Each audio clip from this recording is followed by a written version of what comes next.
Isaías 1, a partir do versículo 10.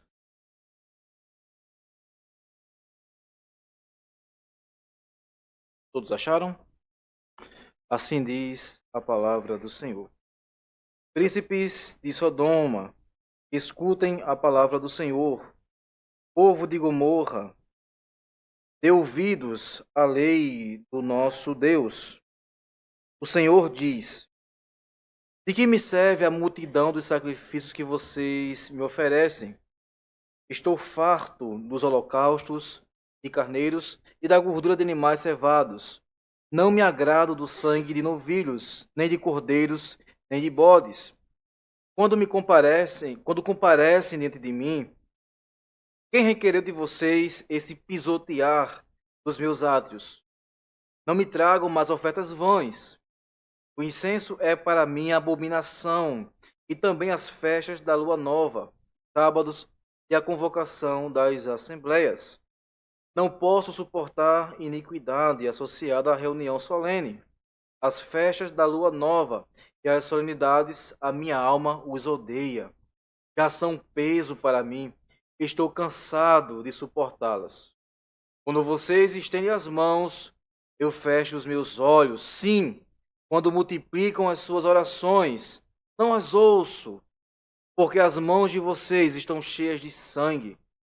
Lavem-se e purifiquem-se. Tirem da minha presença a maldade dos seus atos. Parem de fazer o mal. Aprendam a fazer o bem. Busquem a justiça. Repreendam o opressor. Garantam o direito dos órfãos. Defendam a causa das viúvas. O Senhor diz: venham, pois, e vamos discutir a questão. Ainda que o pecado de vocês seja como o escarlate, eles se tornarão brancos como a neve. Ainda que sejam vermelhos como o carmesim, eles se tornarão como a lã. Se estiverem dispostos e me ouvirem, vocês comerão o melhor desta terra. Mas se recusarem e forem rebeldes, vocês serão devorados pela espada, porque a boca do Senhor... Até aqui, irmão.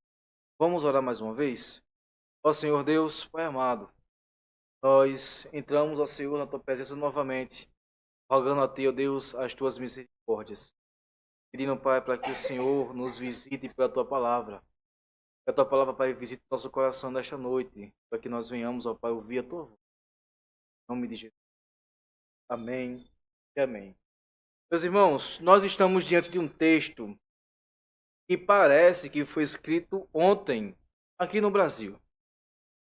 E isso é algo que diz muito sobre a nossa realidade, porque apesar de existir uma longa distância de quase 3.000 anos entre nós e entre o povo de Judá, que aqui é descrito pelo profeta Isaías, a realidade espiritual continua exatamente a mesma.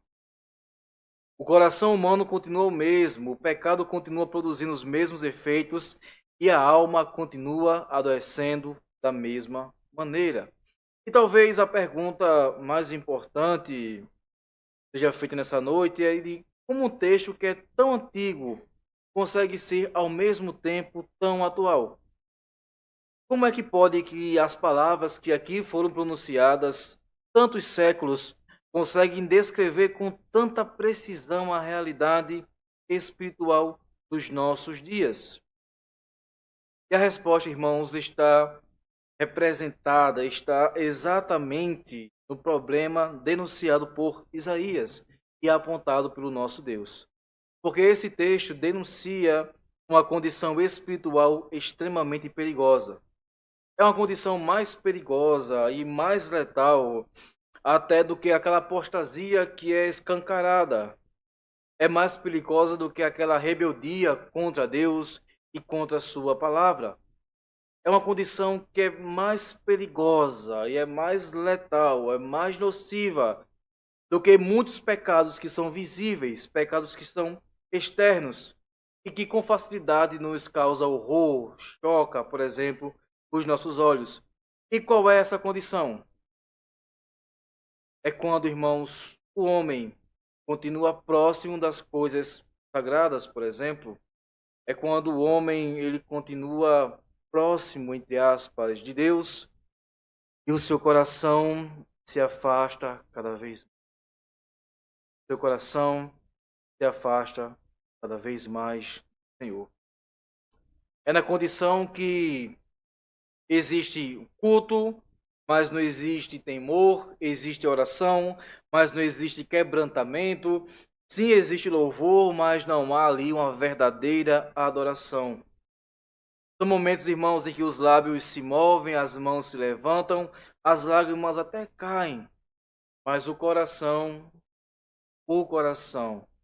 continua frio, vazio, continua endurecido, enegrecido e cada vez mais distante do Senhor. E talvez, irmãos, esse seja um dos estados espirituais mais perigosos em que o homem pode chegar. Porque o pecado, irmãos, possui uma capacidade terrível de endurecer e também de mortificar lentamente a alma. E como é que se dá o processo? E como é que funciona? Funciona exatamente assim. Primeiro, a consciência vai perdendo a sensibilidade. Pouco a pouco, o temor a Deus, o temor à sua palavra, à sua presença vai diminuindo. Logo após, a comunhão com Deus vai se enfraquecendo. Depois disso, vem a comunhão com os santos, a comunhão com a igreja, também vai se enfraquecendo. Logo, aquela avidez já é algo penoso, já é como se fosse um culto fúnebre. Até chegar ao ponto, irmãos, que o homem vive apenas uma religiosidade sem uma vida espiritual verdadeira. Esse homem aprende a frequentar um culto sem fome de Deus, um culto sem sede do Senhor, um culto, inclusive, sem a presença de Deus. Esse homem aprende a ouvir a palavra de Deus sem tremor, sem reverência, aprende a cantar, a louvar, tudo isso sem uma verdadeira adoração. E a pior parte desse estado é que o homem continua vivendo assim, sem perceber a profundidade de sua própria miséria, de sua própria enfermidade espiritual. E é exatamente isso que Paulo fala quando ele diz que as mentes estão cauterizadas por causa do pecado. É sobre isso que a pessoa ela perdeu completamente o sentido de vida. E ela está agora enfraquecendo, está morta espiritualmente. Então, irmãos, esse texto ele é extremamente importante para nós no dia de hoje.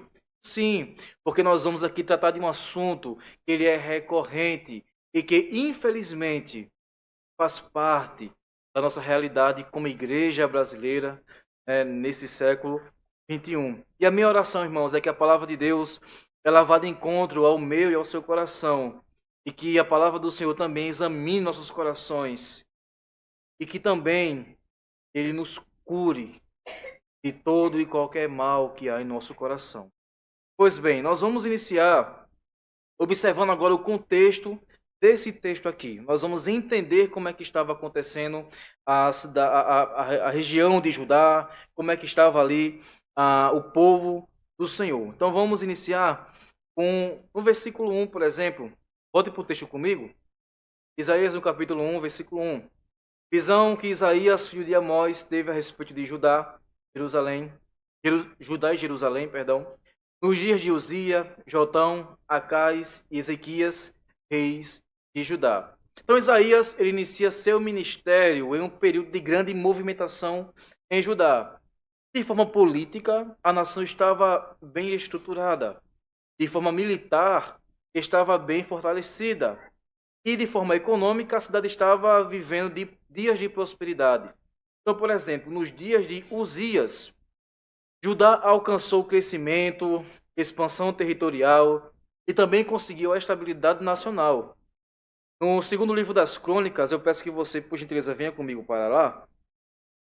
Segundo livro das Crônicas, no capítulo 26, vai nos mostrar e Uzias fortaleceu Jerusalém, levantando torres, organizando o exército e consolidando o reino. Então, versículo 9. Segundo livro das Crônicas 26, versículo 9. Uzias construiu torres em Jerusalém, junto ao portão da esquina, junto ao portão do vale e junto ao portão do ângulo, e as fortificou. Também construiu torres no deserto e cavou muitas cisternas, porque tinha muito gado, tanto na Cefalá como nas campinas. Tinha lavradores e vinhateiros nos montes e nos campos férteis, porque era amigo da agricultura. Uzias tinha um exército de homens preparado para a guerra, e saía para a batalha em tropas, seguindo a lista feita pelo escrivão Jeiel e pelo oficial Maazeias, sob a direção de Hananias, um dos oficiais do rei. O número total dos chefes da família de homens valentes era de 2.600. Debaixo de suas ordens havia um exército guerreiro de 307.500 homens, que faziam a guerra com grande poder para ajudar o rei contra os seus inimigos. Uzias preparou para todo o exército escudos, lanças, capacetes, couraças e arcos, e até fundas para tirar nas pedras. Em Jerusalém, ele fabricou máquinas inventadas por homens peritos que foram colocadas nas torres e nos cantos das muralhas para atirarem flechas e grandes pedras. A fama de Uzias se espalhou até muito longe porque ele foi maravilhosamente ajudado até se tornar muito poderoso. Então veja, aqui estava a situação de Jerusalém, de Judá, nos dias de Uzias. Judá era uma nação forte, pois havia muita segurança, como nós vemos aqui. Judá era uma cidade que também tinha desenvolvimento, havia um crescimento econômico. Então, Judá tinha tudo para oferecer de forma como uma ascensão política e econômica. Mas enquanto a nação iria prosperando de forma exterior, ia ganhando segurança, algo acontecia de forma silenciosa no coração do povo, pois o próprio texto, no versículo 16, vai dizer o seguinte, observe comigo. Mas depois que Uzias se tornou poderoso, o coração dele se exaltou para sua própria ruína. Ele cometeu uma transgressão contra o Senhor, seu Deus, pois entrou no templo do Senhor para queimar incenso no altar do incenso. E aqui ele vai contar como Uzias adquiriu a lepra, que foi juízo do Senhor Deus. Então, irmãos, há sempre dois grandes perigos que cercam o cristão, que cerca o povo de Deus. E há tempo de prosperidade e também tempos de tranquilidade. Nesses dois tempos, irmãos, é quando o homem, quando o crente, quando o povo de Deus começa a desfrutar das bênçãos do Senhor. E é nesse momento, é nesse tempo que o coração do homem ele está mais vacilante. O coração do homem está cada vez mais exposto, porque é nesse tempo de prosperidade, é nesse tempo de paz, por exemplo, que o homem acha que pode viver paz sem ter Deus. Pode viver com as bênçãos do Senhor sem ter o Senhor das bênçãos. E é nesse momento, irmãos, que o coração do homem ele se exalta, ele proclama a sua liberdade, a sua autonomia, e vem a autossuficiência, vem o orgulho e leva o homem para o esquecimento do Senhor. E agora o ego começa a ocupar o espaço do Senhor. E quando isso acontece, irmãos, o coração já é laçado pelo pecado, já é laçado pelas tentações. É um campo fértil para o inimigo reinar no coração desse homem. Então, é exatamente isso que estava acontecendo também com Judá. Veja que tem aqui uma sucessão de reis que nós vamos também prosseguir. Tá? Então, aqui é o que aconteceu com o reinado de Uzias, no tempo que também Isaías profetizou. Mas também ele vai falar aqui sobre o rei Jotão. Então, nos dias de Jotão, embora ainda houvesse também uma certa estabilidade espiritual, a Bíblia nos mostra que já o coração da nação já estava apodrecido. Então, observe agora o capítulo 27, ainda no livro de 2 Crônicas, no versículo 2.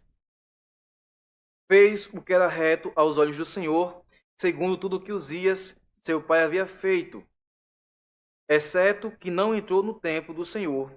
E aqui vem o diagnóstico. E o povo continuava na prática do mal. Isso mostra, irmãos, algo que é muito importante, pois toda a estrutura religiosa, toda a estrutura de culto, por exemplo, ela permanecia viva, mas o coração do povo já havia se desviado completamente do Senhor, estava cada vez mais se afastando para longe e longe dos caminhos do seu Deus. Então isso aqui já estava acontecendo nos dias do rei Jotão. E quando chegamos nos dias de Acais, o que era ruim começou a ficar pior. Aqui a coisa começa a ficar feia, pois aquilo que antes estava escondido, por exemplo, agora começa a ficar exposto. O que acontece? Então, por exemplo, vá para o capítulo 28, versículo 3, ainda de segundo livro das Crônicas.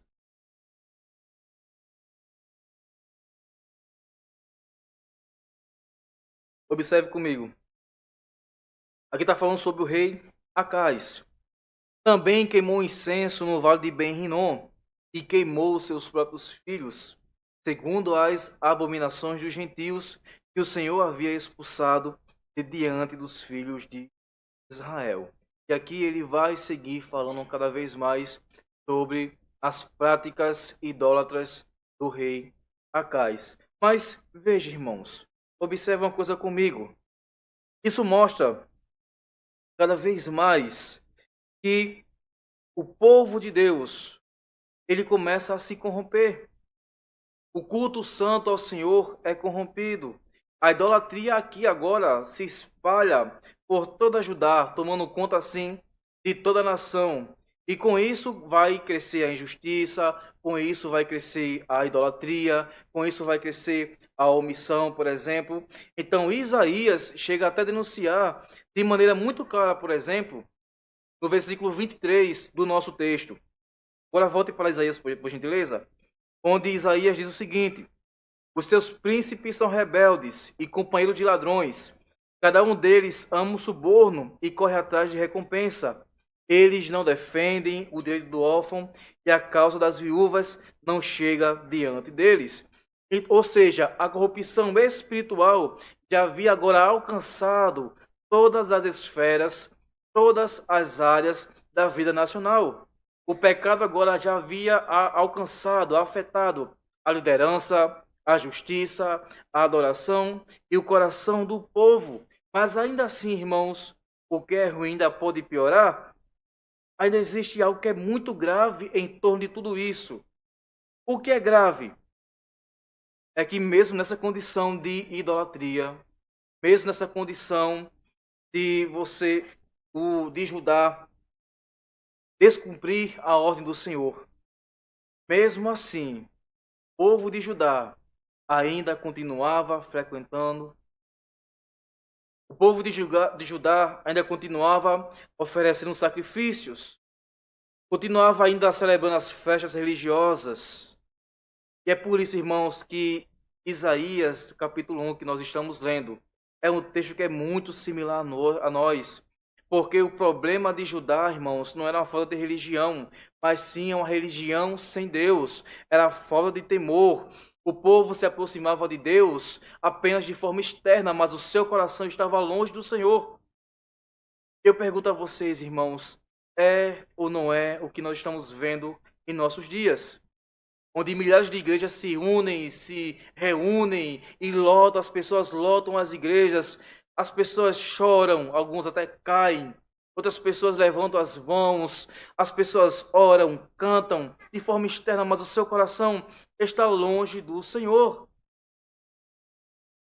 Cada vez mais vai se afastando de Deus, porque acha que apenas cumprir uma cartilha religiosa é apenas vir para a igreja um dia da semana, que está tudo bem, que já está de paz com Deus, mas o seu coração está distante do Senhor, porque as suas práticas não condiz com aquilo que o seu coração crê.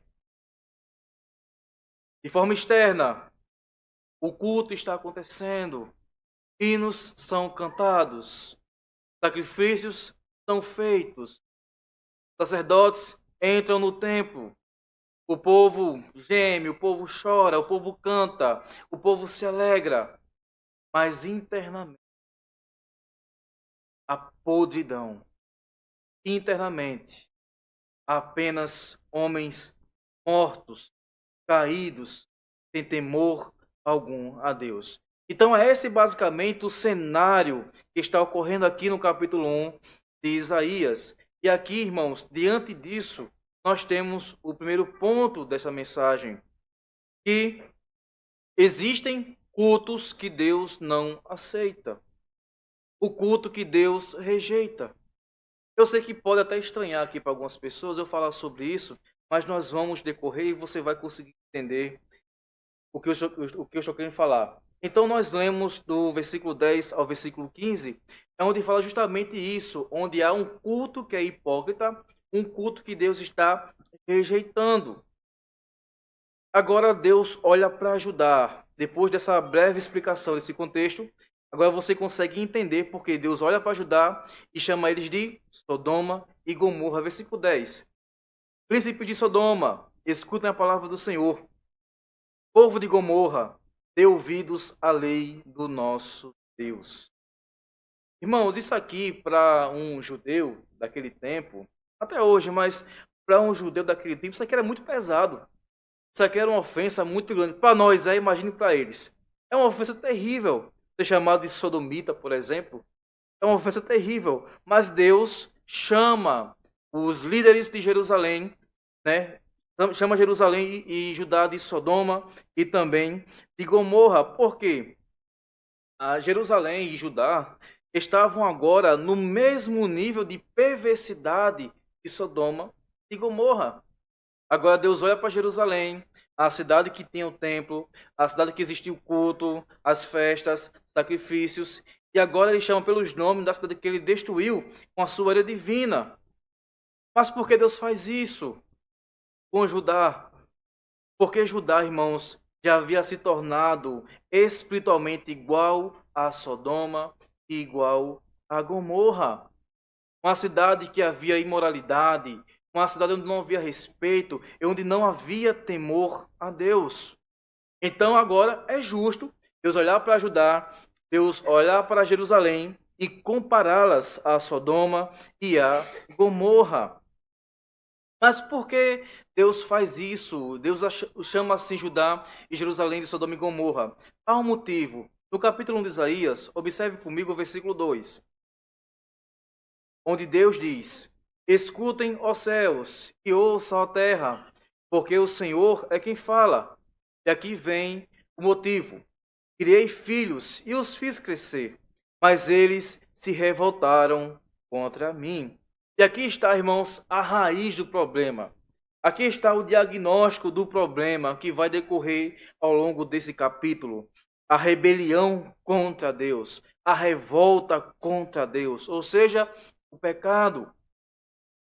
O problema de Judá, meus irmãos, não começou no culto. O culto é apenas um reflexo, é apenas o resultado. O problema de Judá começou no seu coração. O Senhor havia criado, havia escolhido, havia sustentado, guardado, conduzido aquele povo, mas agora eles se revoltam e viram as costas para o próprio Deus. Então agora Isaías, também no capítulo 3, o Senhor Deus fala o que o pecado fez com esse povo. Observe, o boi conhece o seu dono, e o jumento o lugar onde lhe dão comida. Mas Israel não tem conhecimento, o meu povo não entende. Ou seja, o pecado, irmãos, havia embrutecido espiritualmente a nação. O que Deus está falando aqui é que Judá havia se tornado mais insensível do que um animal, mais ignorante que um boi, mais ignorante do que um burro, né? Mais burro do que um burro, podemos falar assim. O jumento sabe onde encontra o sustento, o burro reconhece que o alimenta, até o cão, um cachorro, conhece os passos do seu dono. Mas o povo de Judá não entende. O povo de Judá havia se tornado ignorante para as coisas de Deus. E é isso aqui, irmãos, que o pecado faz. O que é que o pecado faz conosco? O pecado, ele obscurece o entendimento. O pecado, ele endurece a consciência. O pecado faz com que o homem perca toda a percepção espiritual. O homem ainda continua enxergando as coisas naturais da vida, continua com seus sentidos normais, mas ele perde a sensibilidade para as coisas eternas e para Deus e para a sua palavra. O homem, irmãos, caído, o homem natural, já não sente mais o peso do pecado, já não treme diante da santidade de Deus, já não percebe o estado de miséria da própria alma. Então Deus, ele ainda prossegue no versículo 4, ele diz: ai desta nação pecadora, deste povo carregado de iniquidade. Veja, o pecado não era simplesmente superficial, mas a iniquidade havia penetrado o seu coração, já havia dominado todos os seus afetos. E o final do versículo 4, é que vai dizer justamente a causa disso. Deus diz: são descendência de malfeitores, filhos que praticam mal, rejeitaram o Senhor, desprezaram o Santo de Israel, voltaram para trás. Aqui está, irmãos, a tragédia. Aqui está o motivo de todo o terror que Judá estava passando de forma espiritual. Judá rejeitou o Senhor, desprezaram o Santo de Israel, voltaram-se as costas para Deus. E agora Deus os chama de Sodoma e Gomorra, porque uma nação, ela pode continuar, meus irmãos, de forma externa, sendo religiosa, e ao mesmo tempo, de forma interna, ser imoral e corrupta. É só você olhar para o nosso país, por exemplo, né, que diz que é uma nação cristã, mas que de cristão não tem nada, por exemplo. Como é que pode uma nação se dizer que é cristã, onde aqueles que estão à frente são incapazes de conter a imoralidade que há em todas as esferas do sistema? E aqui eu não vou falar sobre política, tá, irmãos? É só um parênteses que eu estou abrindo aqui. Do mesmo jeito acontecia em Judá naqueles tempos. Havia sim de forma externa uma religiosidade, mas de forma interna havia um movimento contra o Senhor, contra Deus. E Deus ainda prossegue, porque existem aquelas pessoas que acham, né, que Deus ele envia a aflição, por exemplo, para salvar a pessoa. Tem até aquele ditado que diz, né, quem não vem pelo amor, vem pela dor, não é isso? Vamos observar. Versículo 5, Deus diz: porque vocês insistem em ser castigados? Porque continuam em rebeldia? Toda a cabeça está doente e todo o coração está enfermo, desde a planta do pé até o alto da cabeça. Não há nada são, a não ser feridas e contusões, e chagas abertas, umas e outras que não foram limpas, nem atadas, nem tratadas com azeite. A terra de vocês está devastada, as cidades foram consumidas pelo fogo. Quanto às lavouras, o estrangeiro as devoraram na presença de vocês. E a terra se acha devastada, como numa destruição feita por estrangeiro. Versículo 8. A filha de Sião foi deixada como cabana na vinha, como choupana num pepinal, como cidade sitiada. Observe uma coisa. O Senhor aqui já havia enviado a aflição para Judá. Já havia castigado Judá. Já havia enviado, inclusive, também a disciplina. O texto fala sobre enfermidade, devastação, cidades queimadas, destruição. Ou seja, Judá já havia experimentado o peso da disciplina de vida, mas o castigo não produziu sequer um arrependimento. Isso aqui, irmãos, revela algo muito sério sobre o nosso coração, sobre o coração do homem. E a aflição, por si só, não transforma ninguém. A aflição por si só, ela não salva ninguém, não converte ninguém, não regenera ninguém. O sofrimento sozinho é incapaz de quebrar o coração do homem. Veja quantas vezes Deus feriu Judá. Quantas vezes Deus disciplinou essa nação? E ainda assim eles permanecem endurecidos. Quanto mais eram feridos, mais se revoltavam. Porque o problema do homem, meus irmãos, não está apenas ao seu redor, não é na circunstância. O problema do homem está no seu coração. O coração natural não ama a Deus. O coração natural resiste a Deus, faz guerra contra o Senhor, é inimigo de Deus, é inimigo. Você não vê o inimigo dando a mão ao outro, não vê inimigo com paz. O coração do homem natural, do homem pecador caído, é inimigo de Deus. E aqui, irmãos, nós temos que observar que sem a graça do Senhor, sem a graça de Deus, até mesmo a disciplina, até mesmo a aflição, pode endurecer cada vez mais o coração do pecador.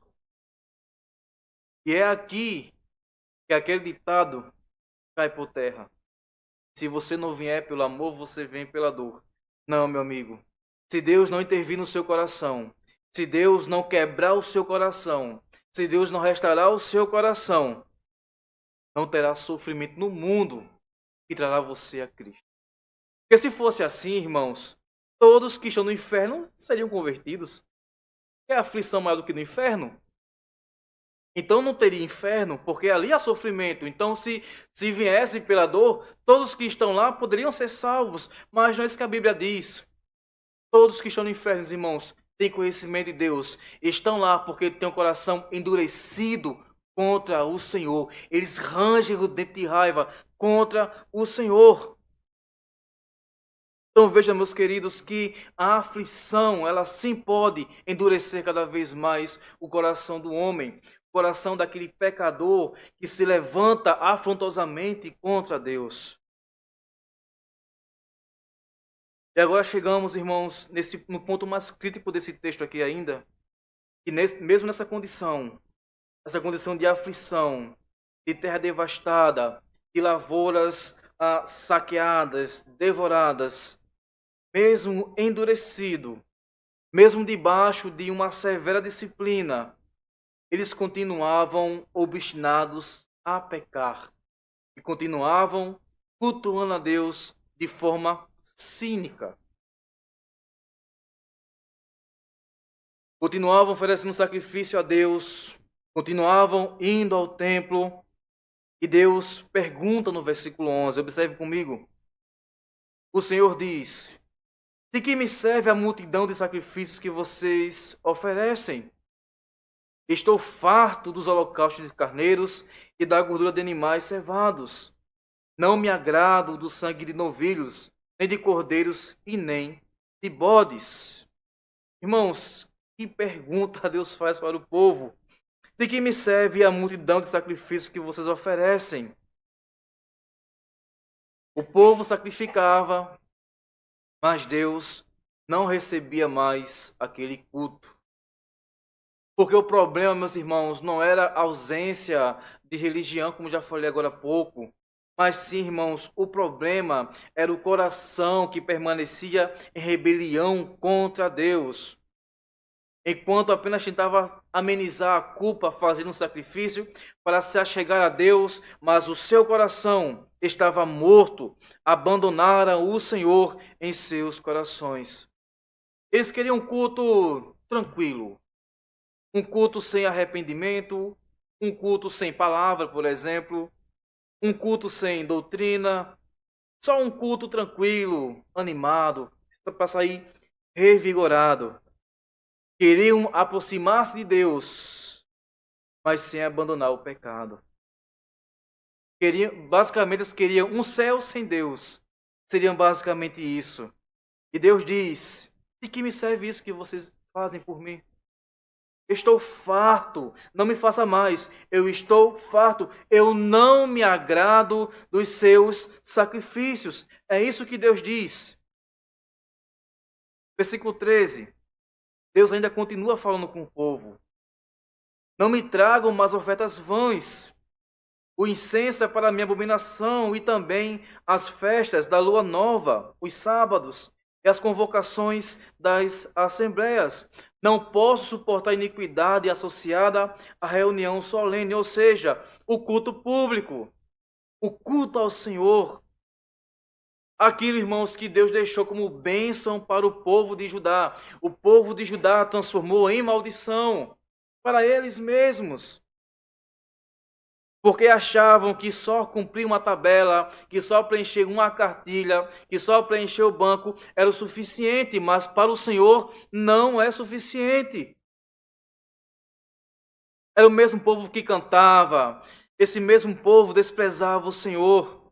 As mesmas mãos que eram levantadas eram as mesmas mãos que estavam cheias de sangue, como diz o versículo 15. É por isso que Deus diz, irmãos, no versículo 15 também: quando vocês estendem as mãos, eu fecho os meus olhos. Sim, quando multiplicam as suas orações, eu não as ouço. Isso nos mostra, irmãos, uma verdade que nós não queremos aceitar. E nós também não estamos acostumados a ouvir. Que existe sim culto que Deus não aceita. Sim, existe culto que Deus rejeita. Sim, existe oração que Deus não recebe. Então, se você cantava igual aquela cantora que Deus não rejeita a oração, não cante mais, pelo amor de Deus. Não deveria nem cantar, na verdade. Esqueça isso, que Deus sim rejeita oração. Principalmente daqueles que são pecadores impenitentes, que dizem que amam o Senhor, mas em seu coração querem se afastar do nosso Deus. Irmãos, o Senhor exige um relacionamento verdadeiro. Afinal, Deus é um Deus de alianças. Deus é um Deus de pactos. Deus é um Deus de relacionamento. Deus não está preocupado, meus irmãos, se você vem ao culto para chorar, para se emocionar. Deus está preocupado com a sua santidade. Deus está preocupado com o seu coração. Se você vem com o seu coração disposto a se prostrar diante dos reis e do Senhor de toda a terra. Porque não vai adiantar, meus irmãos, você vir ao culto e tratar Deus como se fosse uma criança, tratar o Senhor Deus como se fosse um menino, ou até mesmo um animal, esquecendo que Ele é santo, santo e santo. E esse era exatamente o problema de Judá. O templo estava cheio, a liturgia estava correndo, mas o seu coração estava cada vez mais diante de Deus. Eu pergunto, como está o seu coração nesta noite? Por que você veio aqui esta noite? O que você faz aqui nesta noite? Para que você veio aqui esta noite? Se pergunte isso antes de sair de casa. Comece a examinar o seu coração para saber se você não vem pelos motivos errados ou pelas razões erradas, irmãos. Se Deus não for a sua razão para vir ao culto, esqueça. Você não tem mais razão alguma para estar aqui cultuando ao Senhor de toda a terra. Igual o povo de Judá que fazia aqui no nosso texto. Mas vamos prosseguir. Segundo ponto dessa noite, nós temos, em meio a essa situação, um convite da graça. Nós temos aqui um apelo, um chamado também ao arrependimento. Versículo 16 ao versículo 17, quando Deus diz: lavem-se e purifiquem-se, tire da minha presença a maldade de seus atos, parem de fazer o mal. Aprenda a fazer o bem, busquem a justiça, repreendam o opressor, garantam o direito dos órfãos e defendam causas das viúvas. Depois de tudo que nós vimos nos versos anteriores, há algo aqui que é impressionante, irmão. Porque Deus, ele expõe o pecado de Judá. Deus expõe o pecado de Jerusalém. Mas agora nós vemos Deus chamando o povo. Deus convocando aquele povo. Esse que nós precisamos parar um pouquinho para observar, irmãos, porque no versículo 15 Deus diz que fecha os olhos, que tampa os ouvidos. Deus diz ainda nos versículos anteriores que não pode mais suportar, que não quer nem ver, melhor dizendo. Mas agora o próprio Deus faz uma convocação solene. Ele chama esses pecadores. Nós já vimos que Judá havia desprezado o Senhor. Ele mesmo disse que Judá havia endurecido o seu coração, que Judá até havia resistido à disciplina que ele enviado, que também Judá havia transformado um culto em mera hipocrisia. Mas ainda assim Deus fala, mesmo assim Deus chama os pecadores. Mesmo assim Deus ainda chama o pecador e o Senhor diz: lavem-se e purifiquem-se. E aqui, irmãos, nós temos a revelação da condição espiritual daquela nação. O povo estava contaminado pelo pecado. A corrupção não estava apenas nas mãos, como eu falei agora há pouco, estava no seu coração, estava na mente, nos afetos, na consciência. Deus mesmo disse no versículo 5 que toda a cabeça está doente e o seu coração está enfermo. A doença era interior, irmãos. É por isso que o Senhor fala de purificação. Porque o pecado, meus amados, deixa marcas profundas na alma. O pecado, ele endurece a consciência. O pecado é danoso. Ele vai no mais profundo da alma. E ali começa a mortificar o coração daquela pessoa. O pecado, ele tira toda a sensibilidade de Deus. E é isso, irmãos, que Judá estava fazendo. Estava insensível diante de Deus. E Deus ainda convoca: lavem-se e purifiquem. Vocês estão sujos, vocês estão doentes, vocês estão podres. Mas como é que nós vamos nos lavar e nos purificar? E Deus dá a receita. Observem: tire da minha presença a maldade de seus atos e parem de fazer o mal. Aprenda a fazer o bem, busque a justiça, repreenda o opressor, garantam o direito dos órfãos e defendam a causa das viúvas. Resumindo aqui, se você voltar também no livro das Crônicas, até mesmo no livro de Deuteronômio, você vai ver da seguinte maneira: que Deus pede apenas para o povo voltar às Escrituras, o povo voltar apenas a observar a lei do Senhor, que ele havia mesmo falado, garantido ao povo de Israel. Deus diz: tire da minha presença a maldade de seus atos. Aqui, irmãos, nós encontramos que para de fato ter um relacionamento com Deus, nós temos que criar uma ruptura com o pecado. Temos que tirar da presença do Senhor a maldade dos nossos atos. Temos que parar de proteger, meus irmãos, o nosso pecado de estimação. Temos que parar de mimar, deixar de alimentar o pecado que há em nosso coração, que nós tanto amamos. E só assim, de fato, nós iremos nos arrepender de fato e de verdade. E só assim, irmãos, o homem agora começa a enxergar o pecado como ele realmente é, uma afronta direta ao nosso Deus. E vai falar como Davi falou no Salmo 51, no verso 4. Ele vai confessar: pequei contra ti somente.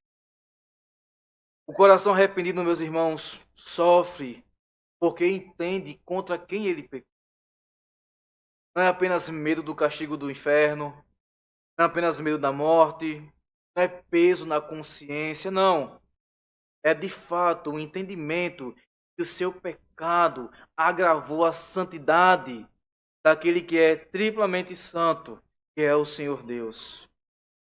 Thomas Watson escreveu o seguinte: até que o pecado seja amargo, Cristo nunca será doce.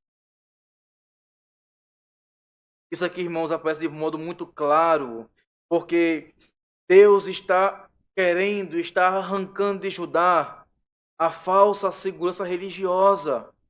O povo imaginava que sacrifício resolvia, o povo imaginava que cultos resolvia, mas o que resolvia mesmo era uma conversão de coração. Não é apenas atos externos, irmãos. É uma conversão genuína. É o lavar, é purificar-se, é tirar da presença do Senhor aquele pecado que você carrega com tanto zelo. É de fato se converter, se jogar aos pés de Cristo. Mas ainda assim, Deus, ele ainda aprofunda a situação de Judá. Versículo 17, ele fala o seguinte: aprendam a fazer o bem. Mas por que aprender? Porque Judá tinha que aprender a fazer o bem. Porque o coração de Judá havia se tornado ignorante, havia se revoltado contra Deus, como nós já vimos no versículo 2 e versículo 3. O coração de Judá e também o coração do homem aprende com o pecado, aprende a endurecer-se, aprende a resistir à voz de Deus, aprende a conviver e a aceitar a frieza espiritual. Aprende, irmãos, a viver na ignorância para Deus. E agora o Senhor chama aquele povo, convoca aquele povo para um novo caminho, para um caminho de um coração reconciliado, para um novo aprendizado, a aprender a fazer a vontade de Deus, a cumprir a sua vontade. E aqui Deus fala de forma muito prática: busquem a justiça, repreendam o opressor, garantam o direito da viúva e defendam a causa das viúvas. Como eu falei agora há pouco, Deus fala isso porque a corrupção de Judá já havia se instalado em todas as esferas, não apenas na esfera espiritual, mas também na esfera social.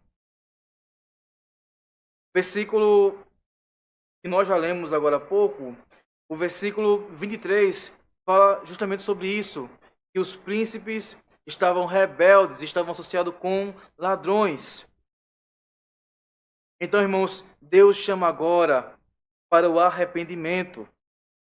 Deus chama agora Judá, chama Jerusalém, para que agora eles alcancem e se arrependam de forma genuína.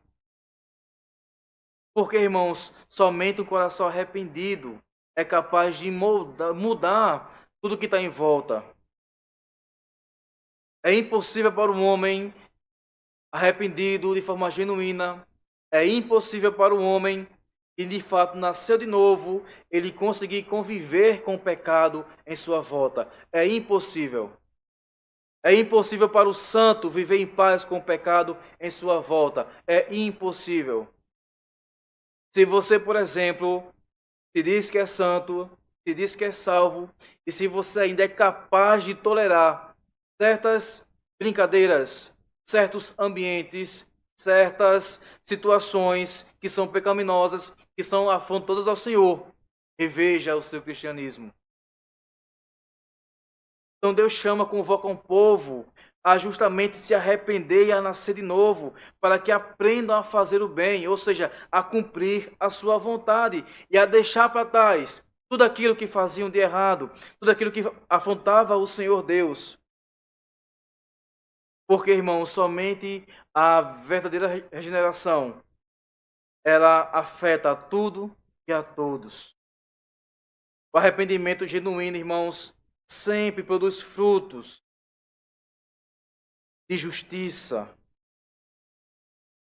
Existem muitos movimentos que se dizem ser de transformação. Muitas pessoas falam que nasceu de novo. Muitas pessoas falam que se converteram.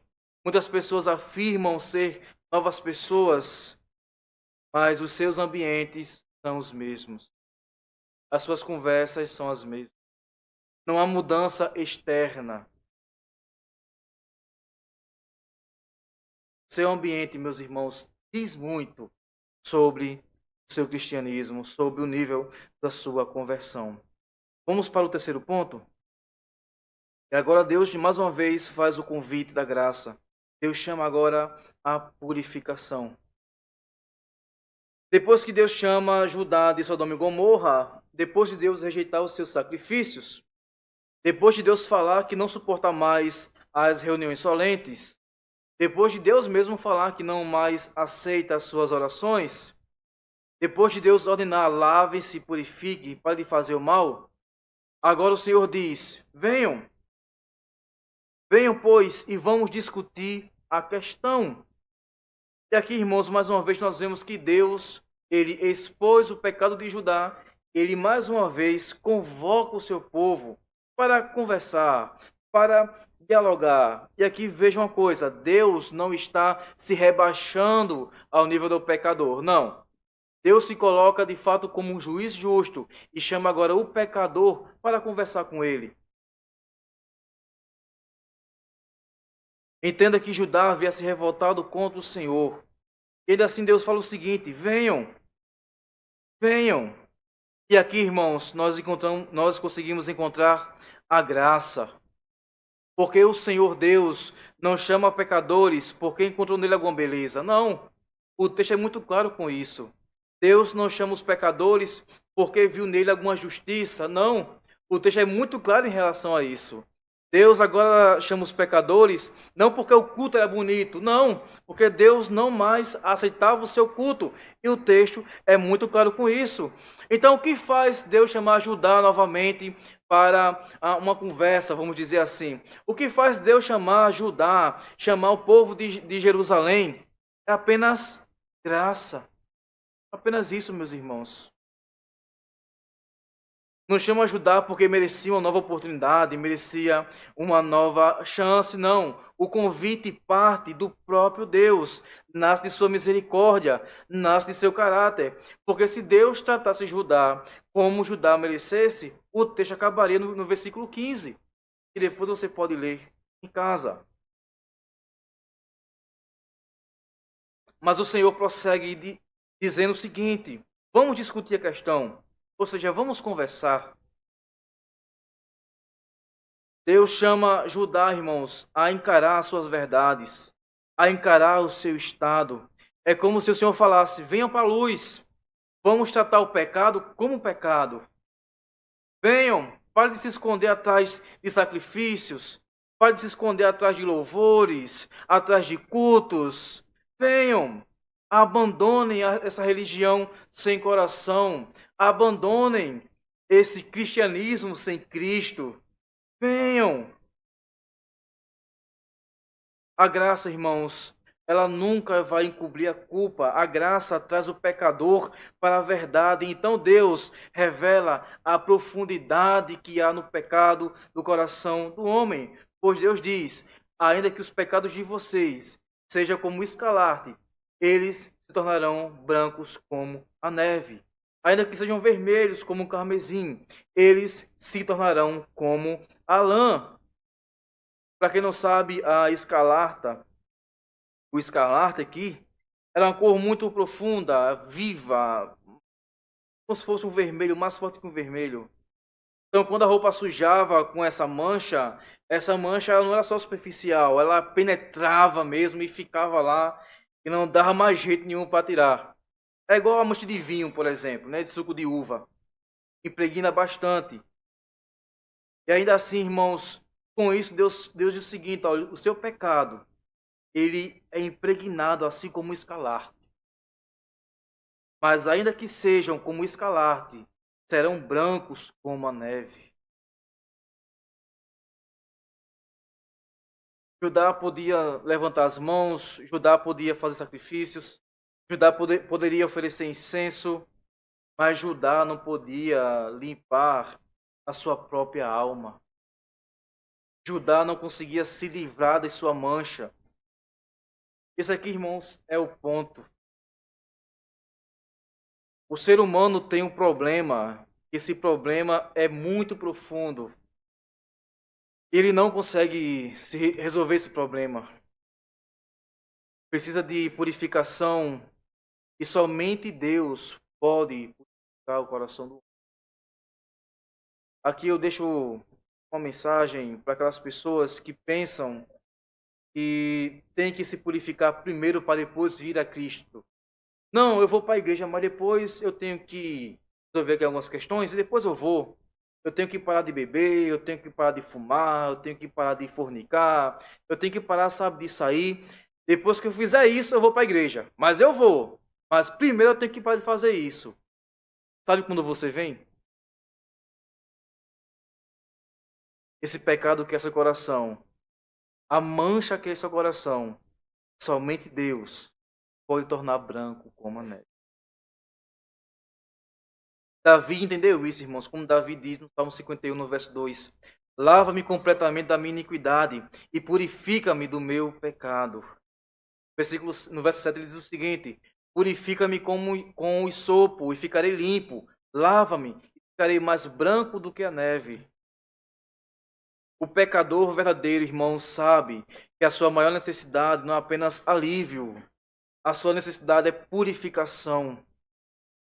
Ele sabe que a sua culpa não pode ser removida por esforço humano. Ele sabe que o seu pecado não pode ser apagado apenas com ofertas e com religiosidade. Ele entende agora que somente Deus pode lavar aquilo que está manchado em seu coração. Somente Deus pode limpar o seu coração. E aqui temos a promessa: eles se tornarão branco como a neve. O mesmo Deus que expõe a mancha é o mesmo Deus que limpa essa mancha. O mesmo Deus que denuncia a culpa, irmãos, ele promete a purificação. Ele dá a purificação. Ele purifica o homem. Isso é graça. Isso é graça. E aqui Isaías já nos aponta para o próprio sistema sacrificial. Porque os sacrifícios apontavam e precisavam de sangue, expiação e substituição. Mas aqueles sacrifícios eram apenas sombra daquilo que haveria. Em Hebreus capítulo 10, versículo 9 está escrito: porque é impossível que o sangue de touros e bodes remova pecados. Mas aí vem a pergunta: então como pecados vermelhos como a escarlata podem ficar brancos como a neve? A resposta é: somente pela obra daquele que levaria sobre si a culpa do seu povo. Somente aquele que o próprio Isaías vai dizer que ele foi transpassado por causa das nossas transgressões, ele foi esmagado por causa das nossas iniquidades. O castigo que nos traz a paz estava sobre ele, e pelas suas feridas nós fomos sarados. A purificação aqui, irmãos, que é prometido em Isaías no capítulo 1, ela é achada em Isaías 53. O pecado agora, que é como o escarlate, é lançado agora no servo. Agora a culpa do povo, a nossa culpa, recai sobre Cristo. Agora a mancha do pecado é lavada pelo sangue do Cordeiro. É por isso que João diz: o sangue de Jesus, seu Filho, nos purifica de todo pecado. Versículo 18, no nosso texto, ainda diz: ainda que sejam vermelhos como o carmesim, eles se tornarão como a lã. Deus repete a mesma promessa, irmãos: escarlata, carmesim, neve e lã. A repetição é para que realmente o povo entenda que de fato há uma purificação. É Deus dizendo que a graça é capaz de achar o pecador, é capaz de alcançar o pecador, e que o sangue de Cristo, o sacrifício de Cristo, agora é capaz de transformar esse pecador, lavando assim o seu coração. Mas ainda assim, irmãos, há uma condição. Versículo 19. E qual é a condição? Se estiverem dispostos a me ouvirem, vocês comerão o melhor desta terra. Mas se recusarem e forem rebeldes, vocês serão devorados pela espada, porque é a boca do Senhor. A graça chama o pecador ao arrependimento, chama a submissão ao senhorio de Cristo, chama a obediência. Deus diz: se estiver disposto a me ouvirem, isso mostra que o pecador agora, depois que entenda a sua situação, que está com o coração quebrado, um coração quebrantado, um coração inclinado à voz de Deus, agora ele é capaz de se curvar-se perante o Senhor. E somente assim eles poderão provar, poderão comer o melhor desta terra. Ou seja, só depois de você se arrepender, você poderá provar o melhor desta terra, ou então o melhor de Deus, que é Cristo Jesus. Entenda uma coisa, meus irmãos: o melhor de Deus, como diz aquele cantor, não está por vir, já veio, morreu. Ele é o melhor desta terra. Mas se você estivesse disposto a ouvir, que caso contrário, e se você seguir de forma rebelde, você será devorado pela espada, porque a boca do Senhor o disse. Não veja isso como uma simples ameaça, meu irmão, meu querido, porque o mesmo Senhor que prometeu Cristo, lá em Gênesis 3, cumpriu sua promessa, enviou o seu único filho para morrer por nossos pecados. E o mesmo Deus que fará vingança contra os pecadores, cumprirá suas promessas. Aqui eu concluo essa mensagem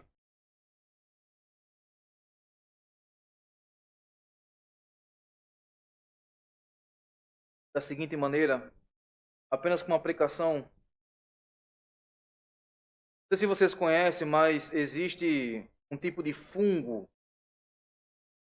É uma doença que dá muito em pinheiros. É conhecido como a doença do murchidão do pinheiro. Ela é causada por um pequeno verme chamado nematóide do pinheiro. É bem pequenininho mesmo. Esse verme é levado até a árvore por um inseto vetor. Então o inseto pousa sobre o pinheiro, que aparentemente não causa grande dano, nenhum tipo de dano naquela árvore. Mas junto com esse inseto vem esse verme, que começa a agir de forma silenciosa dentro da árvore.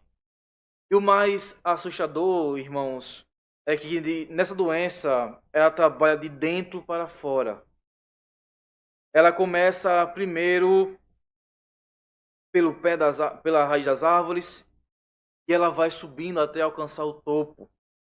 Então, aparentemente, o pinheiro continua ali firme, bonito, né? Forte, frondoso. O pinheiro continua de pé. Quem vê assim de longe diz: rapaz, que pinheiro bonito, é muito saudável. Mas de forma interna, essa árvore já começou a morrer. O verme interrompe o fluxo da seiva e a árvore vai secando lentamente, dia após dia. A árvore vai perdendo a vida de pouco em pouquinho, até chegar um momento em que aquilo que parecia forte de forma externa já está completamente comprometido por dentro. E é então que os sinais aparecem, os galhos começam a secar, as folhas murcham, a árvore perde o vigor e finalmente a árvore morre. Mas o que isso tem a ver com o que eu acabei de falar nessa noite, ou então com o nosso texto? Porque foi assim que aconteceu com Judá. O pecado entrou lentamente no coração daquela nação. No começo ainda havia estrutura religiosa, havia templo, havia até mesmo uma aparência de vida espiritual. Mas por dentro da nação, no coração daquela nação, já estava totalmente adoecido. A seiva espiritual já não fluía mais. Irmãos, o mais assustador ainda é que a árvore ela não percebe que está doente, ela vai morrendo de pouquinho em pouquinho, ela vai enfraquecendo, depois ela tomba. E do mesmo jeito, irmãos, pode acontecer conosco. Existe pequeno verme, que ao se instalar no coração do homem, ele vai também matando de pouquinho. Esse pequeno verme se chama pecado. E você continua vindo para os cultos, você continua frequentando os cultos, você continua ouvindo a palavra, continua cantando, continua louvando, continua a sua vida normal, mas por dentro do seu coração já está morrendo.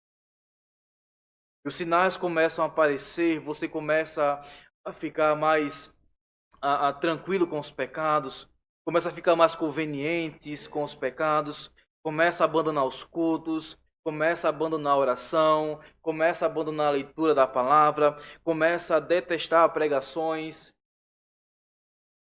de pouquinho em pouquinho o pecado vai matando você. De pouquinho em pouquinho você vai perdendo a sua vida espiritual. Quando você vê, você está distante, longe, muito longe do. Mas ainda assim, irmãos, nós temos uma esperança, porque o texto aqui que nós lemos, ele não acaba com terrível, acaba com o convite de Deus. Deus faz o convite, venham, vamos discutir a questão. Ele diz, ainda que o pecado de vocês sejam vermelho, sejam encarnados, ficarão brancos como a neve. O capítulo de Isaías, ele começa dizendo que os filhos do Senhor se revoltaram contra o Senhor e terminam com o convite glorioso de Deus. Irmãos, Deus chama ao nosso coração, Deus nos chama, assim como chamou Judá, por sua graça. A reconciliação, a purificação, ao arrependimento. Uma coisa que nós podemos entender e aprender aqui com esse texto é que o pecado, ele nos endurece, o pecado nos cega, o pecado destrói nossa percepção espiritual, o pecado nos torna um zumbi, por exemplo, o pecado nos mata. E foi isso que aconteceu com Judá. Mas também Isaías 1 nos mostra que Deus é um Deus misericordioso e é um Deus gracioso.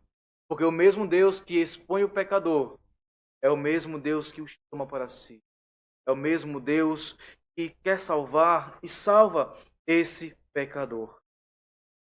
Ó, meus irmãos, se você ainda quer saber como você pode ser purificado, se você quer levantar algumas questões, quer dizer, mas como é que eu vou ser salvo? O meu pecado é muito grande, Anderson, você não vai conseguir entender. Eu já fiz isso, fiz aquilo, fiz aquilo. Meu pecado é terrível, só hoje eu pequei mais de 1000 vezes. Eu não presto para nada. A minha solução é o inferno. É você o seguinte, não. Não mais porque Deus enviou seu Filho para morrer em nosso lugar. Cristo Jesus é o único que pode pegar o nosso coração manchado e lavar em seu, nos purificar e nos vestir com as vestes de Cristo. Somente Cristo, meu querido, pode dar vida ao seu coração endurecido. Somente Cristo pode transformar seu coração. A mudança que você tanto deseja só vai acontecer quando Cristo entrar em seu coração. Foi na cruz que Cristo recebeu sobre si a culpa do seu povo. Foi na cruz que Cristo recebeu e bebeu do cálice da ira de Deus. E foi na cruz que o pecado escalarte foi lavado pelo sangue do Cordeiro. E hoje o convite da graça continua de pé. Cristo diz: venham, venham e lavem as suas vestes no sangue do Cordeiro. Como nós cantamos mais cedo, o hino do cantor cristão que diz: manso e suave, Jesus convidando, chama por mim e por ti, eis que ele a porta te espera velando, vela por ti, por mim. Vem já, alma cansada, vem já, manso, suave, Jesus convidando, chama, ó pecador, vem. Aceita o convite de graça, pois Cristo pode purificar o teu. Vamos orar? Senhor, Deus bondoso e Pai nosso, apresentamos, Pai, diante de Ti nosso coração. Ó Deus, por muitas vezes, Pai, nosso coração, ele é tragado, Senhor Deus, pelo pecado e pela tentação. Ó Senhor Deus, quantas vezes nós prestamos um culto frio, Pai, diante de Ti. Quantas vezes, ó Pai, nós vimos apenas no modo automático, Senhor, sem pensar, ó Deus, sem refletir o que nós éramos, onde nós estávamos, e sem refletir, Senhor Deus, o teu tão grande amor por nós. Ó Senhor Deus, te peço, Pai, purifica o nosso coração, lava o nosso coração, Senhor Deus, no sangue do Cordeiro. Ó Senhor Deus, também te peço, Pai, que o Senhor não permita e não deixe, Senhor, que o nosso coração encontre descanso e ache paz longe de Ti. Te peço, Pai, que o Senhor nos aceite assim, Pai, como nós estamos, ó Senhor Deus, carregados de pecado. Que o Senhor, Pai, nos aceite em Cristo Jesus, pois nós confiamos, Pai, nossa vida e nossa salvação somente em Ti, Senhor Deus. Te peço, Pai, purifica o nosso coração, transforma o nosso coração, Pai, para que nós venhamos, ó Senhor Deus, sermos um, ó Pai, e sermos também, Senhor Deus amado, transformado e andar em novidade de vida. Em nome de Jesus, amém e amém. Deus abençoe, irmãos.